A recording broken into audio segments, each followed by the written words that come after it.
Good morning बच्चों। आज हम हिंदी की पुस्तक क्षितिज भाग 1 कक्षा 9वीं के दूसरे अध्याय ल्हासा की ओर शीर्षक पाठ को पढ़ेंगे। सर्वप्रथम हम इस पाठ को पढ़ने से पहले लेखक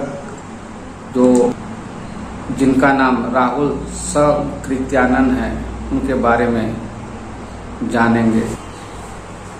लेखक राहुल सकृत्यानंद का जन्म 1893 को उसके ननिहाल गांव पंदहा आजमगढ़ जो उत्तर प्रदेश में है वहाँ हुआ था। उनका पैतृक गांव कनैला था। उनका जो पैतृक गांव था वो कनैला था। उनका मूल नाम केदारनाथ पांडे था। उनकी शिक्षा की बात करें तो उनकी शिक्षा काशी, आगरा और लाहौर में हुई थी। सन 1930 में उन्होंने श्रीलंका जाकर बौद्ध धर्म ग्रहण कर लिया। वे श्रीलंका जाकर बौद्ध धर्म को अपनाए। उनका नाम राहुल सकृत्यानंद पड़ गया। राहुल जी पाली, प्राकृतिक, अपभ्रंश, तिब्बती, चीनी, जापानी और रूसी सहित अनेक भाषाओं के विद्वान थे, जिस कारण से उन्हें महापंडित कहा जाता था।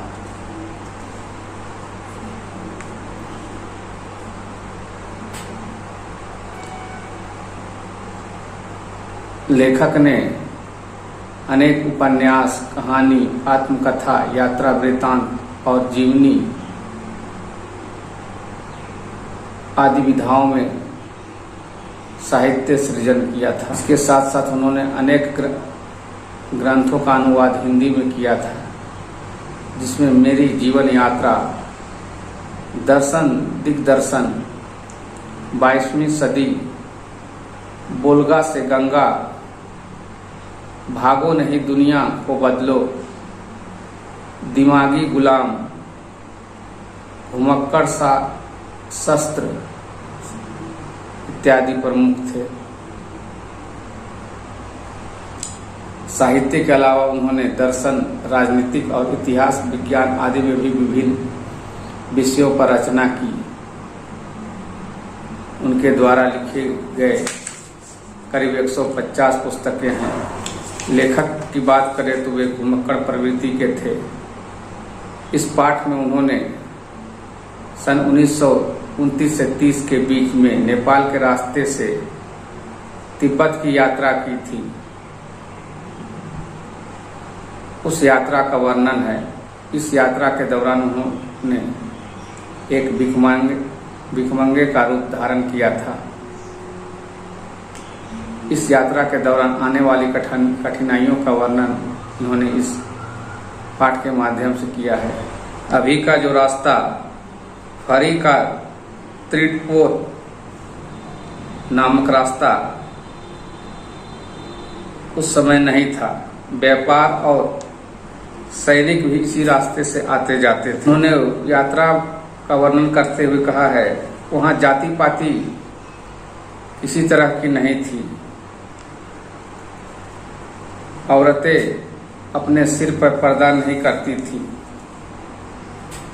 भिखमंगे से उन्हें चोरी का डर था, इस कारण से वे थोड़ा सजग थी। किंतु परिचित होने पर वे औरतें उन्हें घर में ले जाती थी और चाय बनाकर उसकी बहू या सास पिलाती। रात को वे लेखक चीनी किले में रुके और जब वे वहां से चले तो राहगीरी के रूप में वे पैसे दिए। दूसरे दिन वे थोंड्राइल के आखिरी गांव में रुके। वहां लेखक को उनका एक पुराना मित्र सुमति, जो एक मंगोल भिक्षुक था, वो मिल गया। उनका दोस्त होने के कारण वहाँ वे रुकने के लिए एक अच्छी जगह भी मिल गई। 5 साल पहले की बात याद करते हुए लेखक कहते हैं, जब वे इस रास्ते से गुजरे थे तब वे भद्र यात्री के वेश में थे और उन्हें जान पहचान न होने के कारण अच्छी जगह नहीं मिली थी और वे एक गरीब व्यक्ति की झोपड़ी में ठहरे थे। अगले दिन लेखक और उसके मित्र को वहां का सबसे कठिन रास्ता ट्रोंडा थोड्रला पार करना था। रास्ते के रूप में यह सबसे खतरनाक रास्ता था। उस रास्ते की ऊंचाई करीब 16 से 17,000 फीट थी। इतनी ऊंचाई होने के कारण वहां किसी तरह का कोई गांव नहीं था और सुनसान जगह होने के कारण वहां अक्सर डाकू मिलते थे जो लोगों का खून भी कर देते थे। चूंकि लेखक एक साधु के भेष में थे, भिखारी के भेष में थे, जिस कारण से उन्हें इस बात का डर नहीं था कि कोई डाकू से लूट लेगा। दूसरे दिन जब वे डांडे की चढ़ाई घोड़े से की, दूसरे दिन वे डांडे जगह की चढ़ाई उन्होंने घोड़े से की। उससे दक्षिण पूर्व दिशा में बर्फ के हरियाली के नंगे पहाड़ दिखे, जबकि उत्तर दिशा में उसे बर्फ की पहाड़ियां दिखाई पड़ी। उस रास्ते से उतरते समय लेखक का घोड़ा रास्ता भूलकर दूसरे रास्ते चला गया था, जिस कारण से उन्हें आने जाने में बहुत सारा समय बर्बाद हो गया। बाद में वे दूसरे से पूछकर पीछे की ओर लौटे, जिस कारण से उसका मित्र जो सुमति था वह लेखक से नाराज हो गया था, किंतु फिर थोड़ी देर में ही वह मान गया। वे लटकोर पहुंच के वे अच्छी जगह ठहरे। लटकोर में वे तिड़ी मैदान में थे। तिड़ी मैदान जो था वो पहाड़ों से घिरा एक टापू था जिसका नाम तिड़ी समाधि था।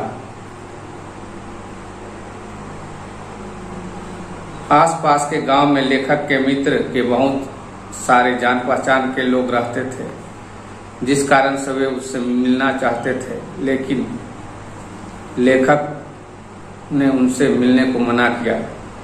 उन्होंने अपने मित्र से कहा, लहासा पहुंचने पर वे उसे पैसे देंगे, और वे चल पड़े।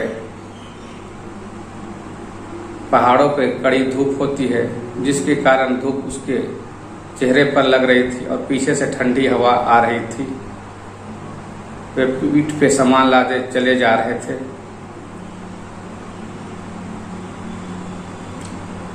सुमति को यजमान से मिलना चाहते थे, इसलिए उन्होंने बहाना कर शेख विहार की ओर चलने को लेखक को कहा। तिब्बत की जमीन जमींदारों के हाथों में बटी हुई थी, जिस कारण उसका कुछ हिस्सा वहां के मठों के अधीन में था। हर जागीरदार अपनी थोड़ी सी जमीन पे खेती करते थे, जिसके लिए वह वहां बेगार मजदूर मिल जाते थे जो बिना पैसे के काम करते थे। लेखक वहां सेकर की खेती करने वाले भिक्षुक मुखिया से मिले। एक अच्छा मंदिर भी था जहां लेखक ने हस्तलिखित बौद्ध धर्म की पुस्तकों को पढ़ा। उनके मित्र अपने यजमान से मिलने के लिए गए। उसके उपरांत वे कुछ समय बाद आ गए और दोनों ने मिलकर फिर सामान को पीठ पे लादा और टिंडरी की तरफ चल दिए। इस तरह हम देखते हैं कि यह लेखक ताओ सकृत्यानंद द्वारा लिखित एक यात्रा वृत्तांत है, जिसमें उन्होंने अपने लहासा की यात्रा में आए दिक्कतों का वर्णन किया है। छात्र पूरी पाठ को पढ़ेंगे और उस पाठ को समझने का प्रयास करेंगे। आज के लिए इतना ही, धन्यवाद।